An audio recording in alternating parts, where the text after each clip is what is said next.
So what is Brexit? What is Brexit? Like I traveled all the way to England for the second time this year, and I still don't know where Brexit is. So I found someone from England. Yeah, Explain to me what is Brexit. taking back control of our country again, away from the EU's rules and laws. So, because back in the 70s, I don't remember it obviously, but back in the 70s is we went into the common market here. Apparently, people was never given a vote of like, do you want to become so deeply involved in this place? The idea of the common market was for tariff-free trading. And this is for all of the European Union, correct? Yeah, so people joined up. So we joined up, and it was great because it meant that this country could be a little bit more financially stable with importing and stuff. And yeah, so they did not paying tariffs and stuff. So vice versa, basically. Oh, so basically, joining the EU would make trade and movement around the EU and the UK would just make things like that easier. Yeah, so that's that was basically the idea of it. And then what's happened is over the years is very very slowly is you got Brussels like creating the laws and saying, okay, so everyone's part of the EU then, so we should all follow the same rule book, and therefore, yeah. So it's, and then people in countries have been thinking, well, hold on a second there, like, who's in charge here, them or this government? And it's Whoa, you said Brussels. Brussels. Brussels is like a super small country. Brussels make decisions for. Yeah. So Brussels make the decision for the EU. Yeah. And since Brussels make the decisions for the EU, Brussels basically make the decisions for. I think here it's too, right? I think because they refer to it as Brussels because that's where they will all meet up, and then obviously you got all the presidents of the countries, and then obviously you got the president actually of the EU that's in Brussels. So we were, people would just say, oh yeah, the laws are made in Brussels, and it's like this superpower, basically telling all the countries like, you all follow this same rule book.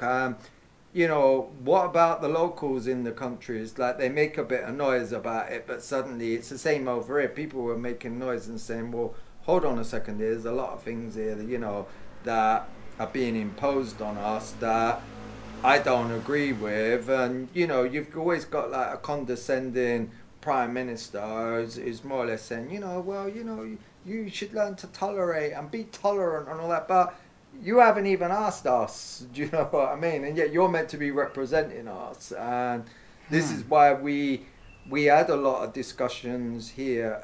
One of the main topics over here was immigration. Yeah, that was one of the main things people were concerned about. It was a topic that people was actually even scared to say the word. Yeah, they were scared to say the word immigration. Now, I love to see people coming in from other countries. I love different cultures, but even I was saying myself is the amount of people, you have to sort of try and cap it somewhere. Yeah, if I've got a room in there that holds 20 people and I'm trying to put 35 in it, I'm kind of like, It's not gonna work. It's not gonna work, and it's gonna be a drain on my resources if I've got computers and everyone's wanting to use the same thing. And yeah, so that's basically it. And that was a thing where resources and housing and all that was becoming strained over here. Is you had certain people bringing up the issue of like, well, there's a lot of people here. And the word immigration actually came up, and there was a big stink up about it. You had the Prime Minister here at the time, David Cameron, who was sort of like, I like this guy because he came out and he addressed people. And he was like addressing their concerns and saying, okay, yes, I understand your concerns. I'm hearing you. I will go to Brussels and I will try and say that we need to be in some sort of reformed EU, and we're the only party that would ever give you a referendum anyway. It was all a political thing to say, make sure you vote for me, sort of thing. And in the end, obviously, he had to deliver because people held him to account and said, well, okay. So what he done is he went over to Brussels and he did try and get some reforms going and address the issues that people were concerned about over it. But once again, one of the fundamental key things of the EU is that freedom of movement, if you want to stay in this single market, this tariff-free single market. So you have to accept people, and basically they sent him home packing here as if to say, well, no, that is not going to change, because if we change it for you, we change it for other countries. He came back and said, well, basically it didn't quite go this way, maybe I'll try again. And people were like, come on, it didn't work, we know it didn't work, and that's it. So he gave us a referendum. Okay, so let's talk about the freedom of movement, because I think a lot of people are not aware of the whole freedom of movement. Pretty much, now someone could just basically they could go to Paris and then get their passport stamped, and they can take a train to here, and you can come and you can stay and you can use the resources and all that stuff. Now, so what happens if someone like a tourist, if they get hurt and they go to the hospital here in the UK? Is it free, or? I presume that will be free because of the fact that you're staying here and you're an EU citizen. Basically, you're not actually gonna, you definitely won't have to get your credit card out. So what about France? Is it the same or not? The health system is not as good. And if you're in France, I don't even know what sort of system they have going on over there. I don't think they will. I think our NHS, we pay by through our taxes and national insurance and stuff like that. It's basically the stuff's deducted, so it's free. It seems like the healthcare in the UK is really good. It is really good. Because I remember you had your American president at the time commented on that, Obama. You can't forget our great American president Obama. Yeah, so that's another issue. But basically, he was saying about our health service over here, and it's great that we have this, and it is great. Because right about now, you can walk into a doctor and get an appointment. So this is a thing where, people from European countries would come in here, and I presume where they would get charged, or they've got some other system in place that wasn't as free and easy as ours.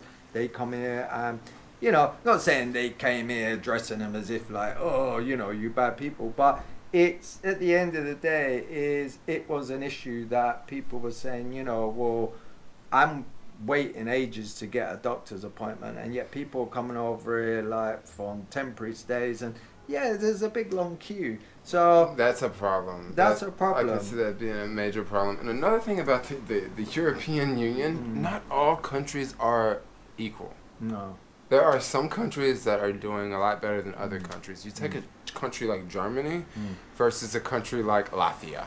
Yeah. I mean, how many people have actually heard of Latvia? I mean, probably if you live in the European Union, but basically some countries are doing a whole lot better than others. So with the freedom of movement, I could come from a country that maybe there's not a lot of jobs, and I could easily go to a place like the UK and stay in London and work under the table, and I could easily send money back home. This sort of thing happens in the US a lot. So I can kind of see that could really be a major problem, especially if you live here and you want to go to the hospital, and you see tourists basically in the hospital, and they can't help you as fast because you have tourists. Yeah, that's right. And the issue that's evolved over here now is nobody realized that you was going to see a bunch of MPs and just general public as well chucking their dummies out the pram like babies just because they didn't get what they wanted. At the end of the day, is what happened was the British Prime Minister then turned around and said, okay, you know, I can hear you all crying and, you know, shouting and hollering at me. What I'm going to do is, I'm going to give you that referendum, yeah? And he was so sure that we was going to stay in because he wanted to stay in the EU. And his message was very, very clear. And people can find it on YouTube. That his message was very clear. There's no going back. Yeah, this is your choice. Yeah, there was campaigns. There was people saying, you know, the usual: leave, remain. Everyone done their campaign. A lot of people out there, especially the younger generation, the same as any voting that goes on over here. I can't be bothered, sort of thing. Whatever, another vote, another vote, another vote. And then what happened? Wow, suddenly 52% leave. Yeah, that's a close win. Close call. 52%. Yeah, that's exactly. Crazy. So were people excited that the next day, or were people upset? I was happy because I know that the history is that, you know, before we joined the common market and all that, this country, you know, it managed its own affairs, made its own rules, and stood on its own 2 feet, basically. And, you know, at the end of the day, I have confidence in my country that why can it not stand on its own 2 feet again? It seems like England's already it seems like the UK is already a little superpower in itself. It always was in the EU anyway. It's always had a lot of clout in the world. And to be honest with you, is like we didn't have to stay in that to, you know, people say, oh, they've lost their place on the centre stage. Well, nobody, you know, you don't have to be. Like, you can shout loud enough from where you are standing anyway, you know. So, yeah, so what's actually happened is that, as I said, the Prime Minister wanted to stay in, and good gosh, couldn't believe it. On that day, he came and addressed the nation and said, you know, I'm resigning.